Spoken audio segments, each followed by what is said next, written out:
Udah, anak Bapan. Siap. Tadi Pak Katuas, Pak Sitoru sudah menyampaikan pendapatnya tentang khutbah Idul Fitri yang disampaikan oleh Syekh Al-Zaitun Panji Gumilang. Sebagai sahabat, Ini sudah disampaikan. iya, sebagai sahabat, Iya. ada dua orang Batak yang dianggap sahabat oleh beliau. Iya. Satu Manulang, dua Nababan. Siap. Jadi Imron Nababan. Gimana Imron? Iya. Tanggapannya. Gimana pendapat Bapak? Iya. Menurut Pak Nababan. Baik. Terima Bukan kasih sebagai sahabat. sahabat. Baik. Terima kasih Pak Agung yang telah mempercayakan saya untuk menyampaikan pendapat saya mengenai khutbah yang disampaikan oleh Syekh Profesor Dr. Panji Gumilang yang kemarin dalam khutbah Idul Fitri di masjid di Al Jazun Rahmatan Alamin.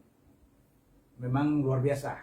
Saya secara pribadi sangat senang dan salut kepada Pak Syekh Panji Gumilang karena saya lihat khutbahnya itu runutnya dari awal sampai akhir benar-benar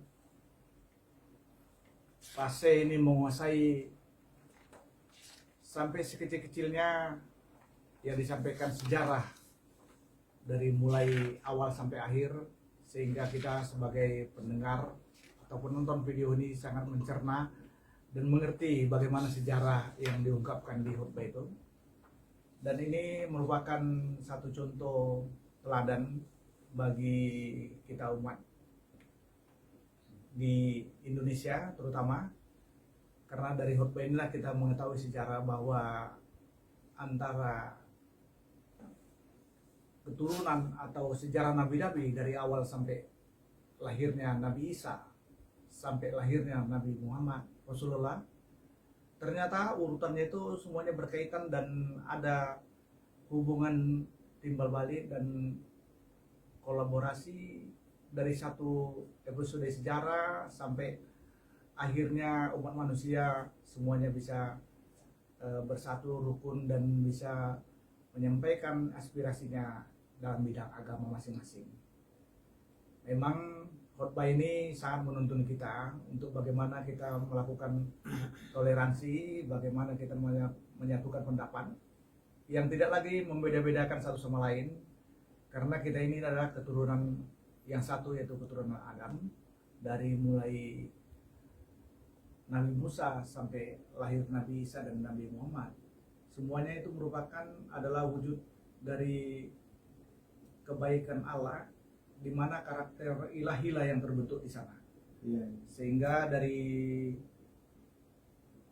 pengamatan saya yang disampaikan oleh Syekh Panji Gumilang ini sangat tepat untuk kita terapkan dalam berbangsa, bernegara, terutama dalam silah kita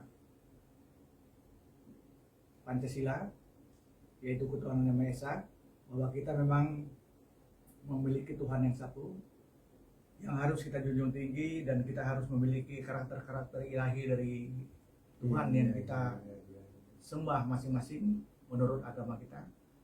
Dan dari penuturan dari saya inilah yang saya anggap bahwa tidak ada sedikit pun yang disampaikan saya ini melenceng dari sejarahnya agama yang ada di dunia maupun sejarah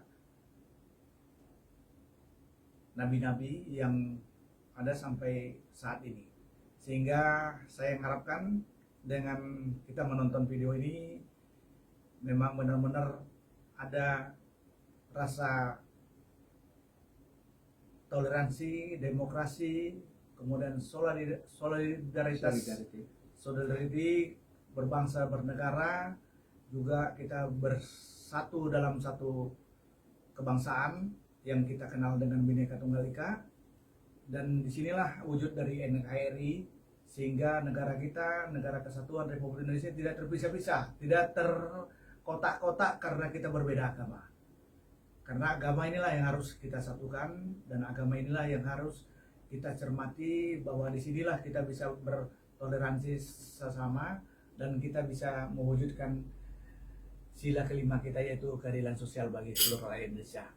Jadi saya sangat mendoakan Pak Syekh Profesor Dr. Panji Gumilang panjang umur, Amin. dan kami mengucapkan selamat Idul Fitri.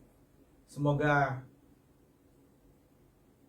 beliau tetap sehat walafiat dan tetap melakukan pencerahan-pencerahan di bidang religius, karena selain Profesor memiliki intelligent question dan spiritual question dan emosi question, tapi Pak Profesor ini juga memiliki power question dengan memimpin Al-Zaitun yang sangat luar biasa di mata saya sebagai non-muslim, dan saya sangat diterima di sana karena Pak Panji ini tidak menanyakan saya, Pak Nababan kamu agama apa? Tidak ditanya saya.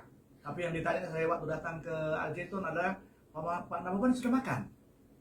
Ini yang luar biasanya. Sehingga saya diterima itu dengan kata-kata Salam Pak Nababan.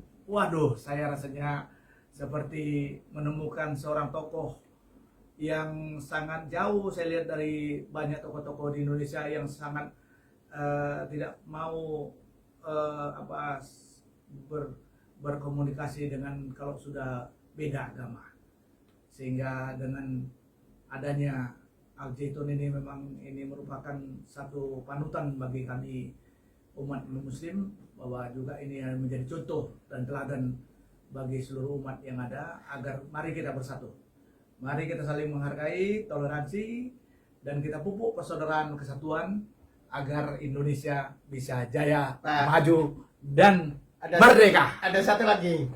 Bagaimana pendapat Bapak tentang anjuran beliau untuk bangsa Indonesia, untuk Indonesia, untuk pemerintah Indonesia agar menjalin hubungan diplomasi dengan Israel? Iya. Bagaimana menurut Bapak? Memang dari zamannya presiden pertama sampai presiden ke-7 ini, memang masalah Israel ini bagi Indonesia ini adalah polemik dan banyak pertentangan dan banyak yang tidak sinkron, karena di satu pihak ada yang mendukung, tapi di satu pihak juga banyak yang tidak mendukung karena dianggap Israel ini adalah musuh. Sehingga untuk melakukan katakanlah hubungan diplomatik, hubungan bilateral dan hubungan kenegaraan dengan Israel ini, kalau boleh ini ditutup, jangan sampai terjadi Indonesia ini ada diplomatik kepada Israel.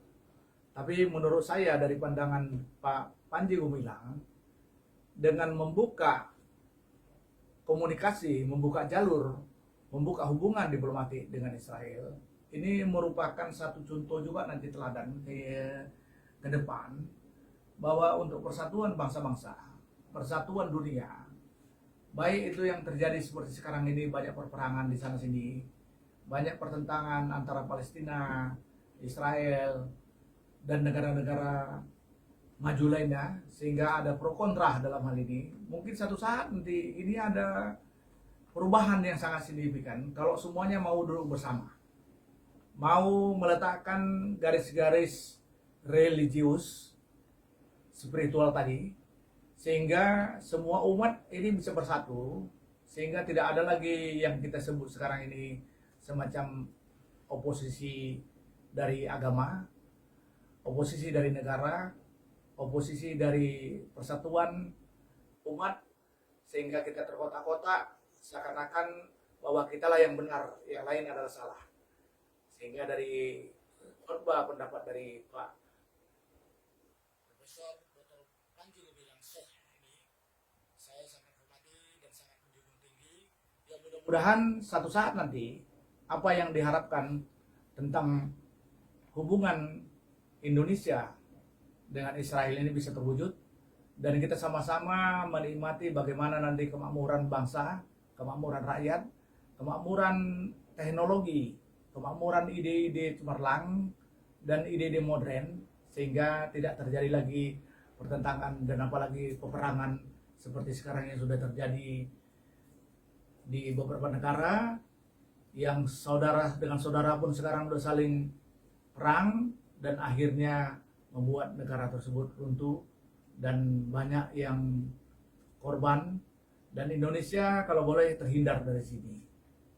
Inilah yang selama ini kita dengung-dengungkan, kenapa rule dari 3 pilar yang disampaikan oleh Parnas, Partai Nasional 3 Pilar, yaitu menyatukan kolaborasi antara adat, agama, dan juga pemerintahan.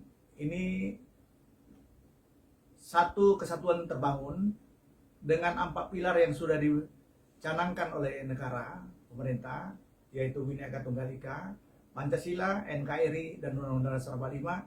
Ini dikolaborasi dengan adat istiadat Indonesia, kemudian dikolaborasi dengan agama yang saling mendukung, saling bersatu, dan saling menjaga kerukunan, sehingga semua Indonesia nanti akan bisa maju, jaya, dan semuanya bisa sukses.